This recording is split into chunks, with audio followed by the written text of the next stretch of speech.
Alors, et puisque c'est bientôt le 11 novembre, une petite maquette ou un 32e de chez Academy d'un Nieuport 17 que j'avais monté, ça fait déjà un petit moment, et que j'avais présenté sur le forum Maquette Garden à l'occasion d'un groupe build. Donc c'est, comme je l'ai dit, une maquette Academy en 32 où il n'y a pas beaucoup de pièces, pas beaucoup de travail. Il n'y a pas beaucoup de choses non plus sur les avions de cette époque. Alors, pour commencer, je me suis procuré un plan sur lequel il y avait la structure. Bon, moi, j'avais besoin de juste cette portion-là, savoir ce qu'il y avait un petit peu là-dedans, c'est-à-dire pas grand-chose, pour essayer de le reproduire. Alors le plan il est plan académie, simple, clair, net, précis, voilà, on voit peu de pièces, c'est tout à fait classique, rien à dire là-dessus. La planche de décalque qui est très jolie, mais à mon grand regret qui est beaucoup trop luisante, beaucoup trop, elle brille beaucoup trop. Donc deux décorations proposées pour cette machine, un de Ningesser et l'autre de je sais plus qui, le nom m'échappe, pourtant il est connu. Moi j'ai choisi la décoration Ningesser, on le verra plus tard. Voilà, les grappes, comme j'ai dit, pas grand chose, pas beaucoup de pièces. Il y a vraiment peu de choses dans ce style d'avion. Et pourtant, il y aurait de quoi détailler si on s'amusait à refaire tout l'intérieur. Mais ça, c'était pas le but du jour, du tout. Voilà, donc on va attaquer par les demi-fuselages. Alors on voit que l'Académie a tenté de graver tout ce qui composait la structure de l'avion. Ça, normalement, ce sont des montants en bois. Bon, il faut poncer tout ça. Les pastilles d'éjection du plastique aussi, il faut enlever tout ça, poncer. Bon, moi je me suis attaché à poncer cette partie centrale, ce qui va se voir. En fait, le reste, je ne me suis pas attardé dessus. C'était dans le cadre d'un goal beat, comme je le dis, et puis le temps était compté, donc j'ai essayé de faire au plus vite, d'autant qu'à l'époque, j'étais en plein travaux dans la maison. Alors voilà, là j'ai poncé, je me suis attaché, comme je l'ai dit tout à l'heure, à poncer plus cette portion-là que le reste, et j'ai commencé à fabriquer le cadre. Alors toujours pareil, je vais représenter que ces parties-là. C'est toujours pareil, un plaquet profilé evergreen et rien de secret là-dedans. Voilà la portion où je vais m'attacher à travailler un petit peu plus. Donc là j'ai peint le demi-fuselage, des deux d'ailleurs, j'en présente qu'un là, et gravé les veines du bois. Voilà. Le siège qu'il y a dans la boîte, le siège, voilà, sans commentaire, un bout de plastique. Et il faut arriver de préférence à ça, donc il faut refaire cette portion là, percer. J'ai peint aux huiles d'artiste et gravé les veines du bois directement dans la peinture. Ça a fait son effet. L'hélice. Alors l'hélice, grand sujet de conversation sur le forum Maquette Garden, parce qu'il y avait plusieurs types d'hélices, des monoblocs comme celle-là, c'est-à-dire l'hélice était entièrement taillée dans un morceau de bois unique. Là j'avais tenté un premier coup et dessiner les veines du bois, toujours pareil dans l'huile fraîche, mais ça me convenait pas du tout, ça me plaisait pas. Elle n'est absolument pas vieillie ni quoi que ce soit, patinée, mais ça me plaisait pas. Donc j'ai opté plutôt pour ce modèle là, qui est composé de deux essences de bois différentes. On le voit bien sur cette photo et on le voit mieux encore là. Ça me convenait mieux, je trouvais ça plus joli, donc j'ai opté pour cette version. Là on la voit, bon, elle est peinte, toujours aux huiles d'artiste, le moyeu à l'aluminium, un brol classique, elle est patinée et vieillie, voilà. Alors à l'intérieur, pas grand chose à faire, de toutes les façons, donc ça c'est mais il faut quand même fabriquer. Ça c'est le support du manche, donc il faut refaire, on le voit, toutes ces parties là, tout ça c'est à fabriquer. Evergreen, feuille de plomb, classique, que du classique. Ici c'est la commande des palonniers qu'il faut détailler avec les petits, je ne sais pas comment ça s'appelle, peu importe. Voilà, en fait c'était très simple. Ici les deux gouttières de palonniers, les palonniers viendront se fixer là-dessus, au l'emplacement des pieds, là, on appelle ça comme on veut. Bon, j'ai simplement refait les rebords qui sont inexistants dans la boîte. Voilà, alors là, la partie qu'on vient de voir avant, une partie est mise en place et peinte. Celle-là n'est pas encore mise en place, elle devait tenir là, juste avec de la colle blanche, je devais être au stade des essais. Et cette partie là qui est à faire aussi complètement, qui est inexistante dans la boîte, on est directement sur l'intérieur du demi-fuselage et c'est pas beau. Il faudra ici aussi agrémenter l'appui-tête. Le problème de ce genre de travail, c'est qu'après il faut venir mettre l'autre demi-fuselage et il faut que ça tombe pile à l'endroit voulu, et ça c'est plutôt délicat. Cette pièce là à la refaire pour qu'elle vienne sur l'autre demi-fuselage, pour que ça vienne se mettre pile en place sur celui-là, c'est assez délicat. C'est à ce niveau là que j'ai eu quelques difficultés, mais on va voir comment j'ai procédé par la suite, ou de manière très simple. Voilà une autre vue du même matériel mis en place. Oui, alors là j'ai préféré décoller ces deux portions de façon à, après, une fois les deux demi-fuselages collés ensemble avec une tige métallique, je vais venir les pousser ces deux trucs là à leur emplacement pour les coller. En fait, aux essais à blanc, j'y parvenais pas, donc j'ai opté pour cette façon là.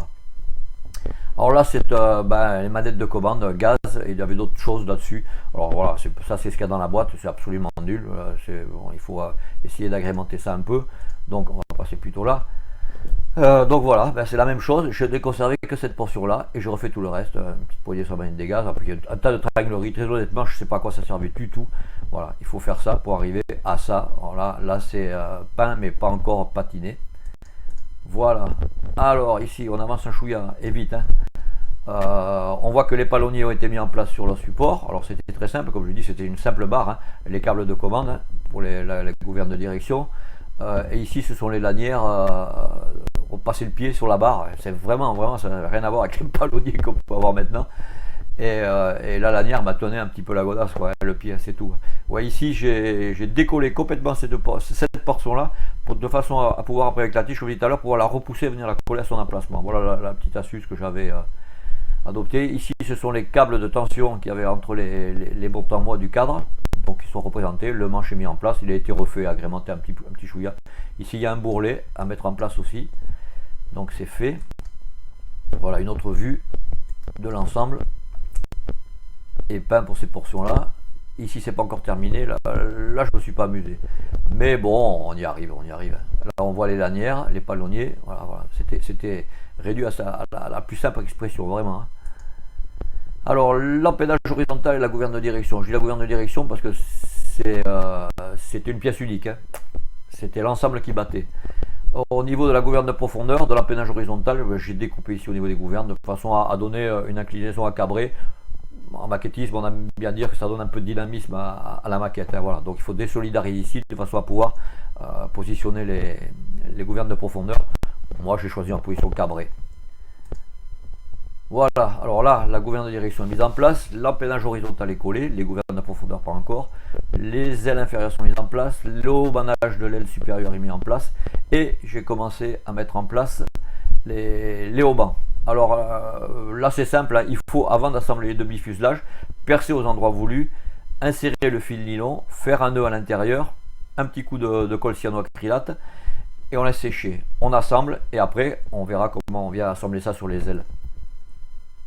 Mais il faut que ça tienne à ce niveau-là, hein, impérativement. Le moteur réduit à sa plus simple expression dans la boîte et j'ai pas fait grand chose dessus, c'était des moteurs simples aussi. Si au niveau des culbuteurs ici, j'aurais pu fabriquer les culbuteurs, c'était un travail à répéter 9 fois, assez compliqué, des poussoirs, des rondelles, c'est assez compliqué. Je sais qu'un maquettiste l'a fait et c'était magnifiquement bien fait. Moi je me suis refusé à ça. J'ai quand même mis les bougies et les fils de bougies, hein, quand même. Voilà. Après, tout système de culbuteur, une fois le capot mis en place, ça ne se voit pas de toutes les façons. Ça vaut le coup de le faire. Ça représente le moteur avec les capots démontés. Voilà, le moteur a été mis en place, il est peint et patiné. Voilà, on voit les tubulures d'échappement, peintes aussi. Le fond est pas en noir, hein, comme par le capot vers l'avant, on verra. Il faut faire un fond en noir. Il y avait sûrement des détails à mettre là aussi au fond, mais bon. Passons. Voilà, le même moteur vu de face, la patine faite. Il faisait son effet. Le rendu métallique, j'étais, pour une fois, je vais le dire, assez satisfait de moi. Alors ici, le capot moteur est monté à blanc, hein, pour voir juste. Ici, voilà, j'ai terminé l'appui-tête. J'ai dit, très délicat d'arriver à faire joindre cette partie de l'autre côté. Mais j'y suis arrivé. Oui, ici j'avais eu un petit problème, j'avais dû en parler sur le forum. Un petit problème, il faut coller une pièce à raser, poncer, peu importe, ça a été fait. Voilà, une autre vue, on avance. Là j'avais mis une flèche, je sais pas pourquoi, j'ai dû expliquer quelque chose, je sais pas quoi, peu importe. On voit que les tendeurs au niveau du atterrissage ont été bien en place. Et ici, ce sont ces petites prises d'air, il faut percer et rajouter ce petit morceau de tube, biseauté. La même chose de l'autre côté. Le marchepied, alors oui, le marchepied dans la boîte, c'est plein là, hein, donc c'est pas beau, on ne sait pas comment le gars pouvait poser son pied. Donc j'ai creusé avant d'assembler les demi-fuselages et collé une plaque d'Evergreen derrière. Je pense que c'était peut-être basé sur le système qu'on connaît à l'heure actuelle encore sur certains hélicos et avions. on poussait avec le pied, la plaque se poussait, était montée sur un petit système de ressort, hein, charnière. On poussait, on montait, puis pop, le truc revenait se mettre en place pour boucher le marchepied. Je suppose, c'est sans aucune certitude. Le câblage des gouvernes de direction mis en place n'est pas encore tendu. Là, j'ai passé la couche de fond, un gris, la couche de fond, ainsi que sur l'empennage vertical, qui lui sera la gouverne de direction, qui lui, elle sera peinte en bleu, blanc, rouge. Voilà une autre vue. Les ailes supérieures sont collées. On voit bien la tête uniforme, hein, de l'après, qui permet de voir les éventuels défauts à droite, à gauche. Un petit retour en arrière, où la béquille, hein, sur le train auxiliaire, donc arrière, dans le cas présent, il faut la fabriquer de toutes pièces, hein, ce qu'il y a dans la boîte, ça n'est absolument pas valable. Voilà, là on est toujours au même point, mais j'ai fait le pré-ombrage. Je ne manœuvre pas souvent comme ça, je pratique pas souvent de cette manière, mais là je l'ai fait en pré-ombrage, hein, toutes les zones, et tous les maquettistes connaissent l'affaire. Voilà, les haubans qui eux sont peints et patinés avant et mis en place après, parce que ils ne sont pas de la même couleur, ils sont en bois, couleur bois, et pas la même couleur que l'avion, donc on comprend tout de suite pourquoi il faut les peindre avant. Là, les roues sont peintes et patinées. Alors oui, les pneus, une erreur à ne pas commettre, qui est commise souvent, et que j'ai moi-même commise sur des véhicules, pas des avions, parce que les avions de la guerre de 14, j'en ai fait très peu. C'est même le seul et unique pour l'instant. Les pneus ne sont pas peints en noir, hein. Les caoutchoucs à l'époque étaient soit gris comme ça, soit carrément blanc cassé, sale, hein, voilà. Alors ici, la peinture aluminium a été passée sur tout l'avion. Alors on voit le pré-ombrage qui ressort un petit peu, hein. Ça donne du volume à l'avion, hein. La dérive, la gouverne de direction a été peinte en bleu, blanc, rouge. Et les haubans peints bois, on comprend tout de suite pourquoi ils n'ont pas été mis avant, mais bien après, sont mis en place. Ici, ça avance. Oui, alors le capot, lui, il était métallique, hein. Tout le reste était contreplaqué de toile.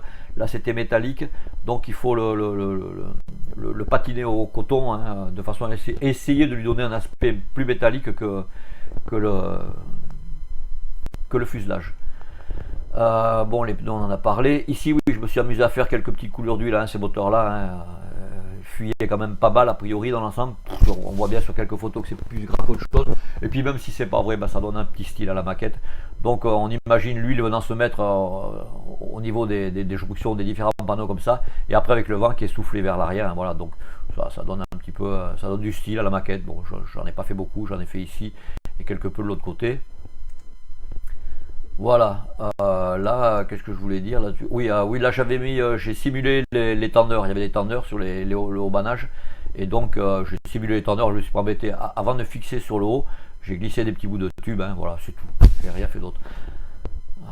Hop, on passe à la suite. Ah oui, ce que je peux dire sur le haubanage, c'est que, bon, on partit comme j'ai dit avant, un trou, un nœud, un coup de cyano, après quand c'est mis en place, on reperce un petit coup dessous, on met le fil, on le tient à la cyano toujours collé, bon, on essaie de le tendre, de le tailler au plus juste et de le tendre au plus juste. Et après, pour parfaire la tension, il suffit de chauffer une lame de ce qu'on veut, d'un couteau, de n'importe quoi, à la flamme de bougie. On passe rapidement à quelques millimètres du fil, comme ça, pop, et il se tend tout seul.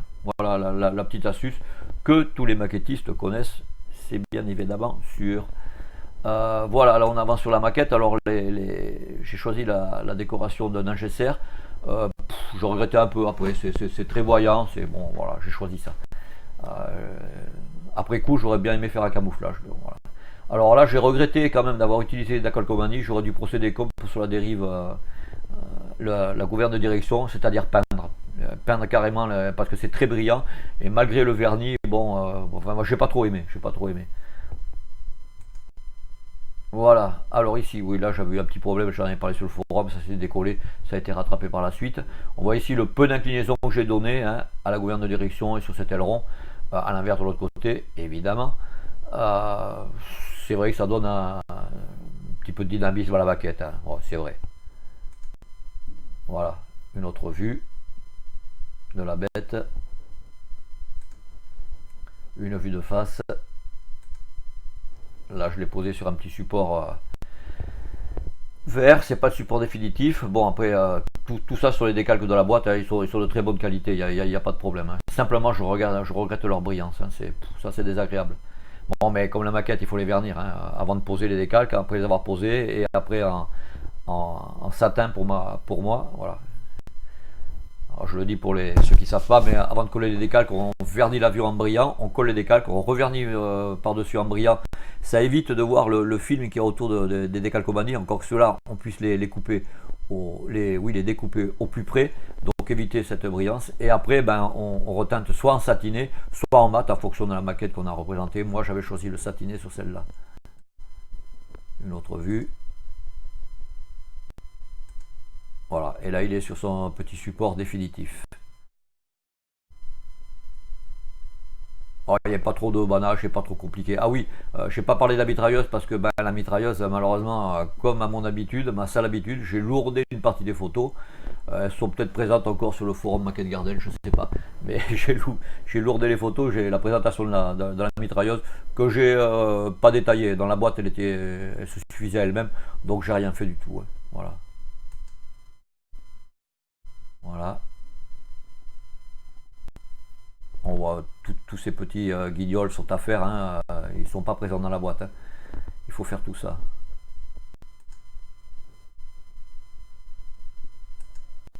Ouais, alors à l'intérieur, j'ai essayé de faire des photos de l'intérieur, désolé, mais bon, c'est très difficile.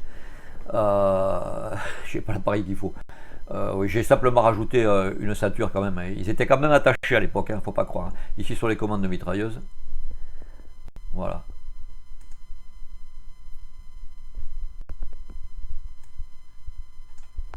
Et voilà, c'est terminé pour cette petite maquette. Pas beaucoup de travail, mais bon, c'est joli, je trouve bien. J'avais dit que je me relancerai dans l'aventure des avions de la guerre de 14, et je dis pas qu'un jour je m'en repayerai pas un, parce que ben, je trouve ça plutôt pas mal. Je trouve ça chouette. Allez, à ciao.